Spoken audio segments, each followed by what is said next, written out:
Assalamualaikum, salam sejahtera dan selamat kembali semula ke channel Abang. Terima kasih sangat-sangat sudi nak dengarkan cerita yang Abang nak sampaikan. Sebelum kita mulakan cerita, marilah kita sama-sama berdoa kepada Allah Ta'ala. Semoga Allah panjangkan umur, murahkan rezeki, berikan kesihatan yang baik untuk kita semua, permudahkan segala urusan kita dunia dan di akhirat. Dan semoga Allah memberikan syurga buat mak ayah kita, juga memberikan keamanan untuk kita satu dunia, juga umur yang diberkati. Jadi tanpa membuang masa lagi, Abang akan mulakan cerita kali ini dengan a'udzubillahi minasyaitonirrajim. Bismillahirrahmanirrahim. Allahumma salli ala sayyidina Muhammad wa ala ali sayyidina Muhammad.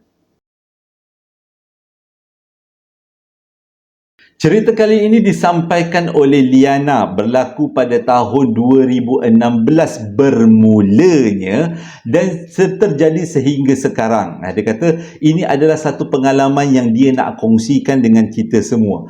Mulanya, kisah ni berlaku dekat Jelebu. Mulanya dia kata pada umur dia 9 tahun, iaitu sebelum 2016 lah. Pada satu malam tu, dia ni memang keluarga dia menjaga nenek dia dan nenek dia memang dah tak boleh bangun, terlantar. Ini adalah permulaan cerita.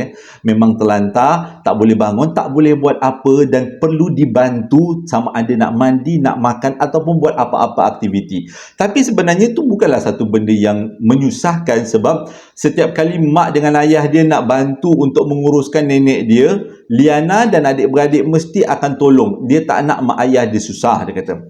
Tapi dia kata pada satu malam dia dapat mimpi, yang mana dalam mimpi tu nenek tu tiba-tiba bergembira keriangan, seolah-olah macam baru lepas habis sakit, tak ada rasa sakit. Dalam mimpi tu dia nampak nenek dia meloncat-loncat, tergelak-gelak, gembira-gembira. Dia kata dalam mimpi lah tu dia kata, nenek aku ni dah baik daripada sakit ke? Kenapa keadaan dia macam ni punya gembira? Selepas tu dia kata, lepas nenek tu tergelak-tergelak, nenek tu diam dan pandang ke arah Liana.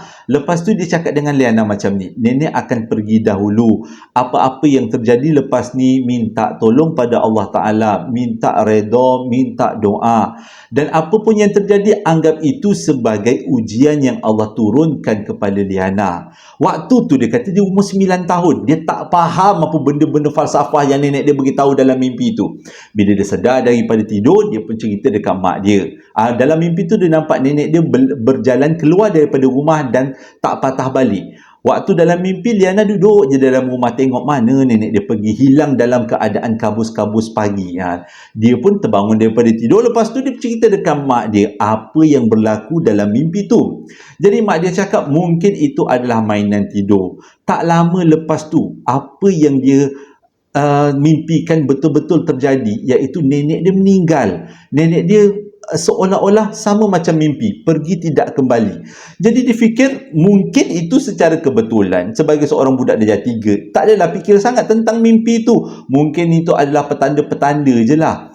Cumanya sejak daripada nenek dia meninggal, dia tak beritahu nenek ni belah ayah ke belah mak. Tapi lepas nenek dia meninggal, pada satu hari tu dia kata dia pergi sekolah. Macam biasa pergi sekolah. Tapi bila dia sampai dekat sekolah, kawan-kawan dia yang dulunya memang rapat dengan dia, jadi takut dengan dia. Diorang semua pandang Liana seolah-olah Liana ni macam ada bawa sesuatu yang menakutkan. Liana pun tanya, apa benda sebenarnya, kenapa korang takut dengan aku? Jadi kawan-kawan dia cakap, engkau ada orang lain yang ikut.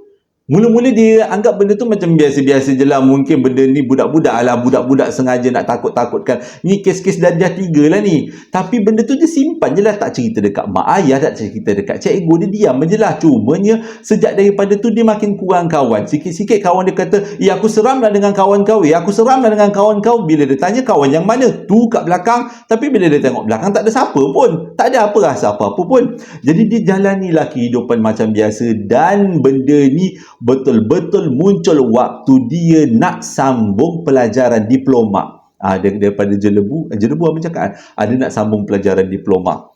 Waktu dia kata banyak urusan yang dia perlu uruskan, macam-macam urusan. Setiap kali dia berhadapan dengan masalah, dia mesti mengeluh. Yelah, kita kan kalau penat sangat kita mesti mengeluh. Bila kita mengeluh, malam tu dia akan mimpi akan berada dekat dalam satu kawasan yang aman, lapang aja. Dia pun tak tahu kat mana tempat tu. Bila besok pagi dia rasa macam leganya. Dia rasa macam aman, tenang aja. Bila ada masalah, dia akan merungut. Lepas merungut, dia akan mimpi. Mimpinya keadaan baik-baik je. Oh, dia kata mungkin ada kelebihan pada diri dia lah. Jadi dia pun habis-habis tu dia pergi sambunglah belajar. Bila sambung belajar dekat diploma, dekat tempat dia pun tak beritahu dekat abang kat tempat mana, tapi dia kata dia sambung belajar dalam bidang diploma lah. Tengah-tengah sambung belajar tu dia kata adalah beberapa orang roommate.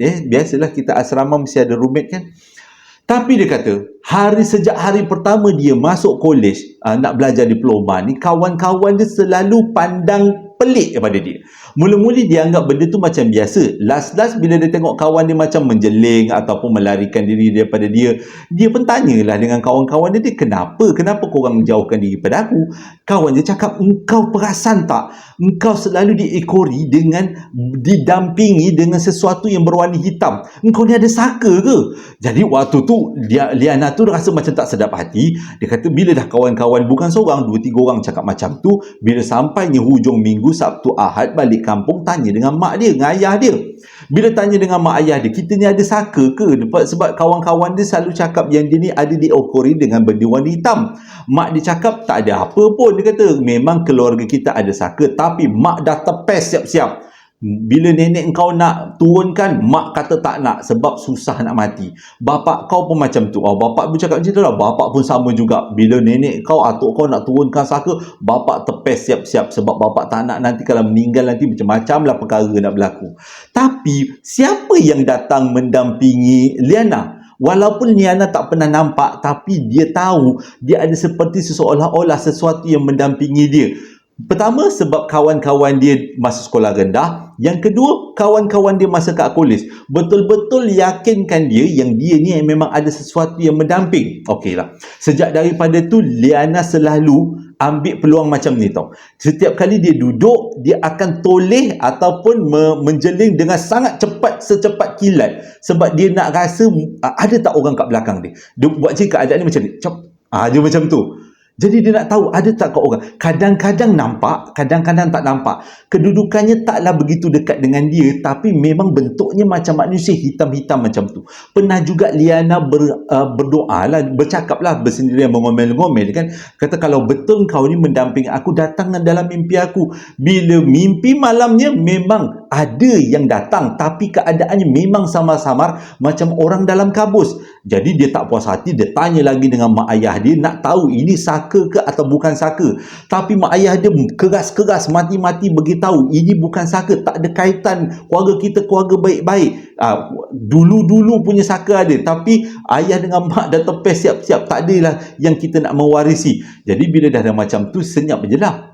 Sejak daripada tu, Liana ada dapat beberapa kelebihan. Kelebihan yang pertama, bukan kelebihan lah kan. Yang pertama, kalau dia rasa tergerak hati nak tahu tentang apa yang terjadi dekat kawan-kawan atau saudara mara, malam tu dia akan mimpi orang tu. Contohnya, dia tiba-tiba apa khabar dengan Pak Ngah saya? Dia kata, malam tu dia akan mimpi. Nampak Pak Ngah dia pergi kedai, naik motor, main guli. Jadi bila esok pagi telefon, Pak Ngah sihat ke? Sihat. Pak Ngah ada main guli. Itu contohlah. Pak Ngah ada main guli ke? Ada.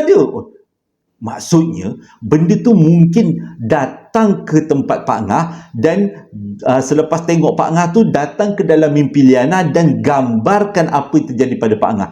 Jadi, rasanya bagus juga kan kelebihan ni. Mana tahu kita boleh tahu perkara-perkara yang berlaku di sekitar-sekitar kita. Jadi dia test lagi. Dia rasa macam, ada tak orang yang mengumpat-ngumpat aku ni? Malam tu dia mimpi. Nampaklah beberapa orang kawan dia. Kau nak tahu senah Liana ni begini-begini. Dia rasa, lain macam kelebihan dia. Orang yang mengumpat-ngumpat dia pun dia tahu. Tapi dia tahu kelebihan tu bukanlah datang daripada dia. Datang daripada benda yang berdampingan dengan dia. Jadi disebabkan perkara ni agak pelik, dia pun bertanyalah dengan beberapa orang ustaz, dan ustaz beranggapan benda tu adalah puncanya. Dia boleh nampak mungkin keturunan, mungkin bukan, tapi senang cerita mata ketiga dia ataupun orang kita cakap mata batin mengikut kepercayaan dah pun terbuka. Kadang-kadang memberikan kebaikan, kadang-kadang memberikan keburukan. Okey, bila dia dah dapat kelebihan macam ni, kata Liana, dia banyak kali guna untuk macam-macam punca. Tapi semakin dia guna, semakin dia boleh rasa benda tu sangat menempel dekat dia, semakin dekat dengan dia. Dan dia dah mula rasa risau, rimas. Setiap kali mandi, tengok dekat dalam bilik air, rasa macam dekat sudut bilik air tu ada orang jantan ni yang perhatikan aku. Sebab yang berdampingan dia bukan perempuan tau, lelaki kita.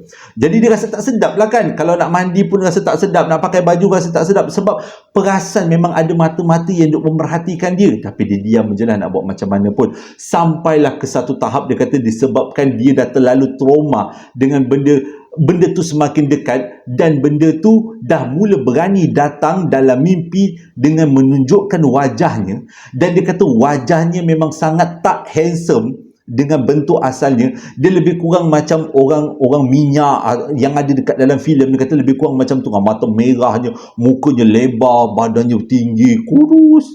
Dia macam itulah keadaannya. Jadi satu hari tu pada umur dia 19 tahun, barulah umur 2016, umur dia 19 tahun, dia cabar benda tu. Dia kata kalau betul kau nak berdampingan dengan aku, kau tunjukkan wujud kau.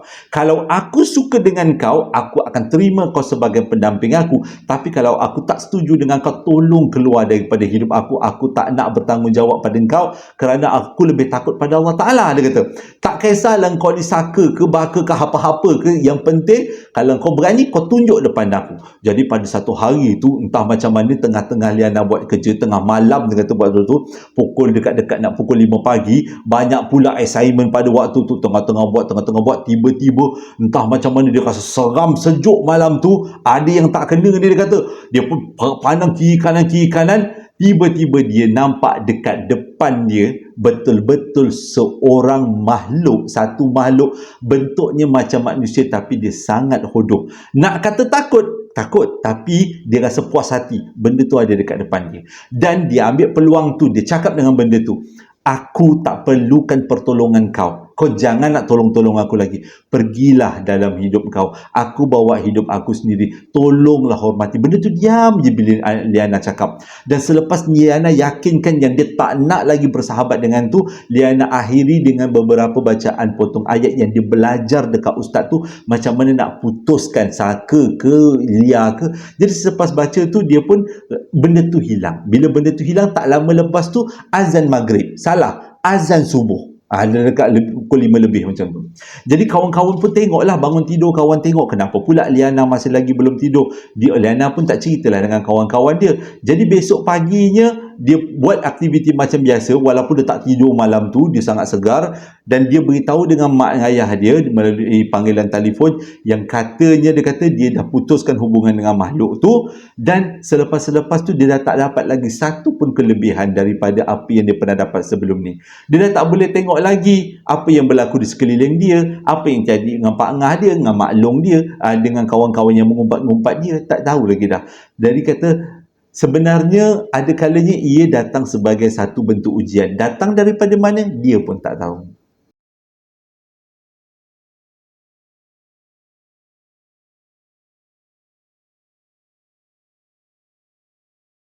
Terima kasih sangat-sangat sudah dengarkan cerita yang abang sampaikan hari ini. Pelik kan hari ini ceritanya? Seseorang, mungkin ada di antara kita yang pernah ada pengalaman yang lebih kurang macam ni, walaupun abang tak pernah ada. Jadi sebelum abang tamatkan cerita, abang akan sampaikan beberapa ucapan.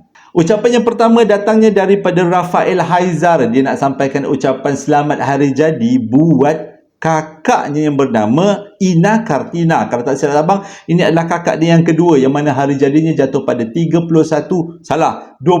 hari bulan 1, genap umur 49 tahun. Dengan ucapan selamat hari jadi buat kakak tersayang. Semoga dipanjangkan umur, dimurahkan rezeki, diberikan kesihatan yang baik dan dipermudahkan segala urusannya dunia dan di akhirat. Dan Rafael sangat sayang pada kak. Di kesempatan ini, daripada abang JSPL mengucapkan selamat pengantin baru buat ahli keluarga JSPL, suami isteri yang peminat penonton setia abang, iaitu selamat pengantin baru buat dia Daniel, Roslan dan juga Sarah. Masing-masing dah jadi encik dan puan. Jadi daripada JSPL abang ucapkan semoga sakinah mawadah warahmah, perkahwinan yang diberkati, cepat dapat anak, dilimpahi rezeki yang melimpah ruah, perkahwinan yang aman damai hingga ketua insya-Allah, dan perkahwinan ini menjadi alasan untuk kalian berdua berada di taman-taman syurga satu hari nanti. Amin ya rabbal alamin. Selamat pengantin baru buat Daniel dan juga Sarah. Ucapan yang seterusnya datang daripada seorang sahabat. Dia mohon kita semua hadiahkan Al-Fatihah buat sahabatnya yang bernama Nur Hayati, iaitu bonda kepada Radha Baco, yang telah pun dijemput ilahi pada 22 hari bulan 1 hari itu.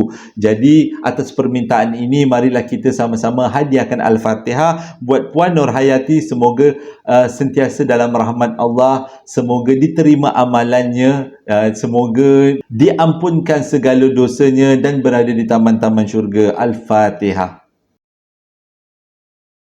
Terima kasih sangat-sangat sudah dengarkan cerita yang abang sampaikan.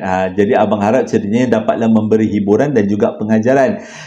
Jadi siapa-siapa yang nak dapatkan perapan sate, sambal lara dan juga coklat moist, abang letakkan linknya di bawah setiap video. Hingga berjumpa lagi. Assalamualaikum warahmatullahi wabarakatuh. Berjumpa 2 hari akan datang.